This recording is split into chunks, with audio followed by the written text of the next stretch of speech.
Welcome to Internal Affairs of the Mind, where we don't chase trends, but we chase the truth, where reflection is weaponized and reality's got no place to hide. Some people preach, some people pretend. Me, I investigate.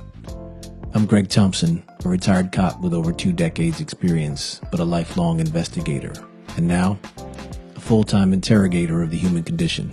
This isn't therapy. It's not philosophy class. It's an investigation into everything they told you not to question and everything you told yourself you didn't have time to. Let's crack today's case. Let's chop it up. Welcome back, family. We've spent this season living inside the interruption. We talked about the moment life stops making sense. We talked about surviving when there's no finish line. We then talked about permission to keep living, and last time we talked about grief as an anchor. Not a wave that arrives and leaves on schedule, an anchor that changes the way you move throughout every single day. Today I want to talk about what happens after the anchor drops. Not inside the grieving person, but inside everyone else. Because after releasing that episode, something became impossible for me to ignore. The hardest part of carrying the anchor isn't always the weight. Sometimes it's the people who've never carried one telling you how to swim anyway. Because grief doesn't just reveal what's inside the person carrying it and suffering through it. It also reveals what's inside everyone standing around them. People don't know how to sit in it. They don't know how to stay in it.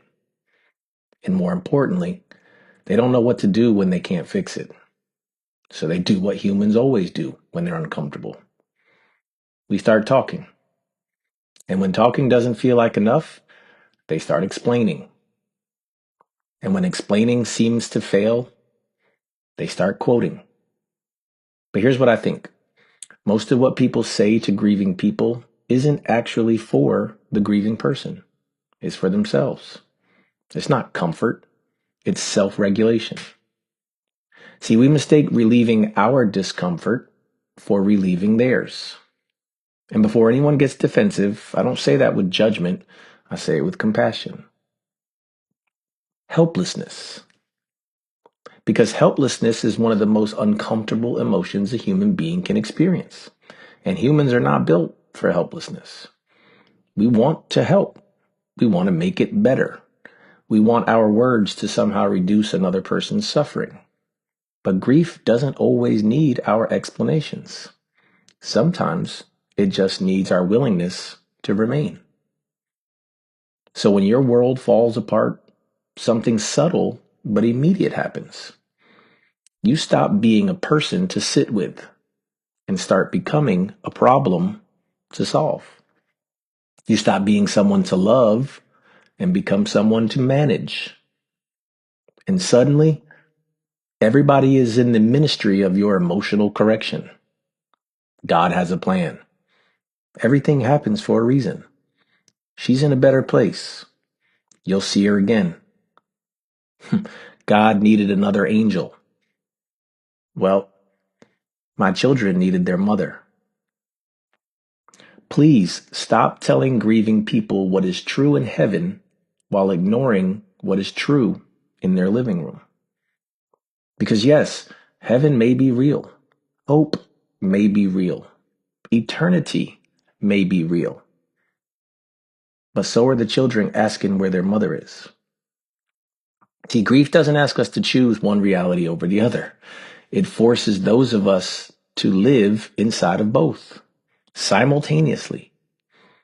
And I need to be abundantly clear about something today. This is not an attack on faith or anyone's faith journey. This is an observation about what people do with their faith when they cannot tolerate the silence. Because there is a difference between faith that holds space and certainty that tries to close it. One stays with you. The other one is trying to resolve you. Please hear me. Grief isn't a problem to solve.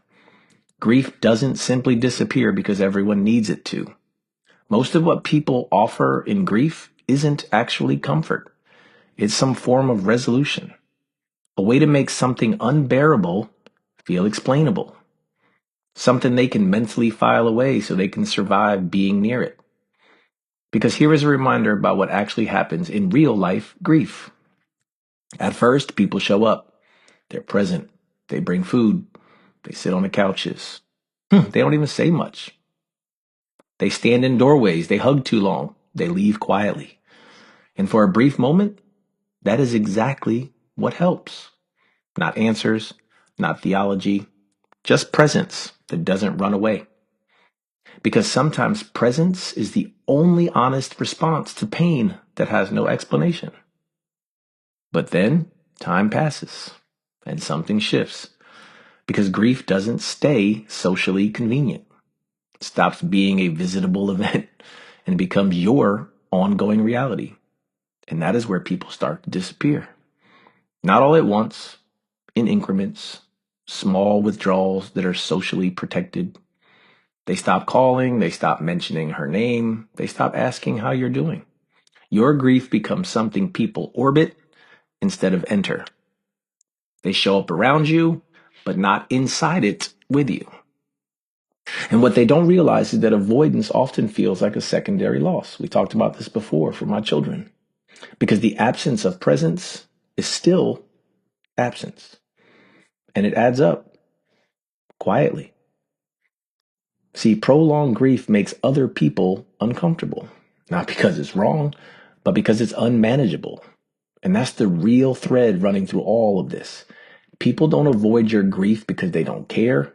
They avoid it because they cannot control it. And that brings me back to the book of Job, as I've discussed before, one of my favorites.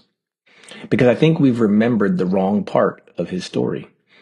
Most people remember the ending, the restoration, the blessings, the part where everything seems to come back together, as if that's the point, as if that's what someone in grief is supposed to hold on to. People keep offering me the ending, like it helps me survive the middle. But you don't live loss in the ending. Nobody lives grief in the ending.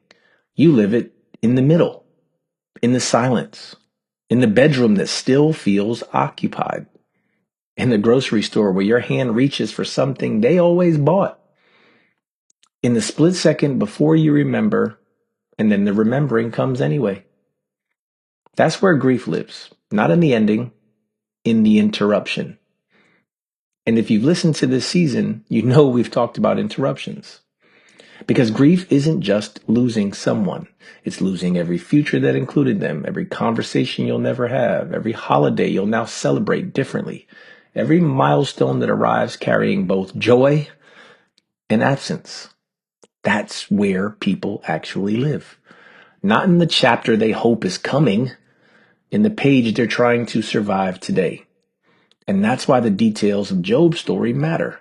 Not because of how it ends, because of how long he lived before it did. People forget that. They skip over the waiting, the confusion, the questions. They race to the conclusions because conclusions are easier to carry than unanswered questions. But grief doesn't give you conclusions. See, restoration or the offer of restoration of any kind, it does not erase the experience. It does not undo your memory. It does not remove the time you spend inside the ashes, in the weeds. It just continues the story. Because again, grief is not about the continuation of a story. It is about the interruption of one.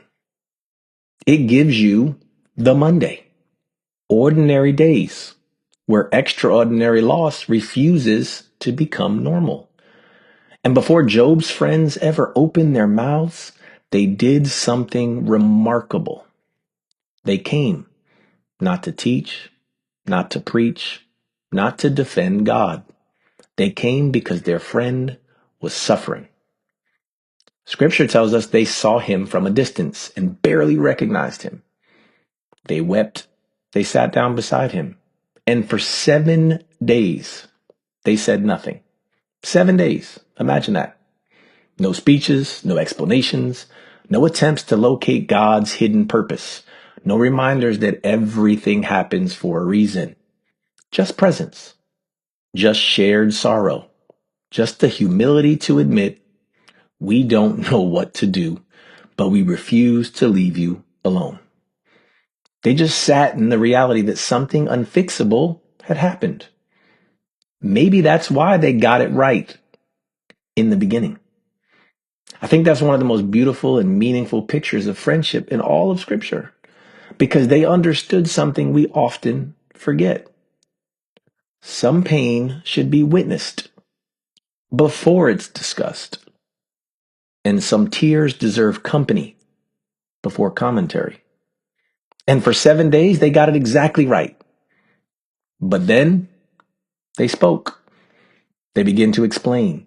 They begin to assign reasons, because silence has a limit for most people. Silence demands something explanation avoids. Acceptance that you are not in control of the meaning. And what changes in that moment is not subtle. They stop sitting with him and they start standing over him. They move from presence to interpretation, from companionship to explanation, and ultimately from witness to authority. And Job, mind you, is still the only one in suffering, still the one grieving, still the one wrestling, still the one questioning every single thing. And yet at the end of the story, interestingly enough, the correction is not aimed at Job. It's aimed at them. The ones who spoke certainty into someone else's pain. The ones who tried to make the unexplainable explainable. And that should unsettle us and make us take inventory in those moments. God isn't fragile enough to need us to defend him. But people often act like he is, and those in grief that may be questioning, struggling, or even distancing themselves perhaps are in need of their enlightenment. So they rush in, they interpret, they try to stabilize, they explain ad nauseum. And I want to be careful, and I need you to properly hear me. My issue has never and will never be with prayer. I believe in prayer. But prayer was never meant to replace presence. It was meant to send us toward it. Saying the spiritual thing isn't the same as doing the compassionate thing. Faith was never meant to replace compassion. It was meant to produce it. See, I recently read something that I believe captures the essence of this. It rearranges the way you see it. 2 hands that help are more sacred than 1,000 lips that pray. If that sentence makes you uncomfortable, good. Sit with it and chew on it. See, maybe the real question you should be asking isn't whether you prayed. Maybe the question should be, what did our prayers move us to do? Did they move our feet? Did they move our hands? Did they move us toward another human being in suffering? Or simply make us feel better about remaining where we were? Because then perhaps your certainty has become louder than your compassion. See, presence isn't what we offer after we run out of words. Presence is the gift. It always was. Sometimes the holiest thing you'll ever do isn't speak. It's stay. Just presence that doesn't leave when it gets uncomfortable. And maybe that's the real difference. Maybe Job was not about restoration. Maybe it is about endurance in the absence of explanation. Because the only thing the friends seemingly did right was the part where they said nothing and stayed. And maybe that is still the hardest thing for people to do. To stay without solving, without interpreting, without rushing someone else to the end of their pain. And if God himself was not threatened by Job's questions, then maybe we shouldn't be either. And if God was more bothered by the people explaining him than the man wrestling with him, then maybe the danger was never in the questions. Maybe it was the offer of certainty. So if there's anything I'd ask you to take from this investigation, take this. Stop offering people the ending, then they're still trying to survive the middle. And please, don't ask me to live by your certainty when you don't have to live with my reality. Your certainty costs you nothing. My reality has cost me everything. So sit down, stay, be still. You don't have to explain grief. You don't have to explain God. You don't have to explain me. Grief doesn't need another interpreter. It needs witnesses. See, maybe someday I'll understand things I don't understand today. Maybe someday the questions will become fewer. Maybe someday the middle will become my ending. But today, and for an unspecified amount of time, I'm still here, still carrying the anchor, still missing my wife, still raising children and grieving. And maybe that's enough. Maybe faith was never certainty. Maybe faith was staying. Maybe love was never explanation. Maybe love is presence. We've mistaken speaking for helping, and that mistake is costing people their presence. The people who have helped me the most weren't the ones who always knew what to say. They were the ones who knew when not to. They showed up. They stayed. They carried silence with me until I could carry it myself. Because love doesn't always sound like advice. Sometimes love sounds like breathing beside someone who can't catch theirs. So if someone you love is grieving, don't rush towards answers. Rush towards them. Never mistake your proximity to someone's grief for permission to explain it. They'll forget most of what you said, but they'll never forget whether you were present. They'll remember who kept saying her name, who kept calling after everyone else stopped. They'll remember who wasn't afraid of the silence. And consider this. Maybe the ministry grieving people have needed all along wasn't the ministry of explanation. It was the ministry of staying, the ministry of presence, the ministry of witness, the ministry of just shut up. This has been Internal Affairs of the Mind, where we break in, strip it down, and get real. So hopefully together, we can build ourselves back up armed with wisdom. Peace and blessings to everyone. Be kind. Be a good human. Thanks for listening. I'm Greg Thompson, and we'll chop it up next time.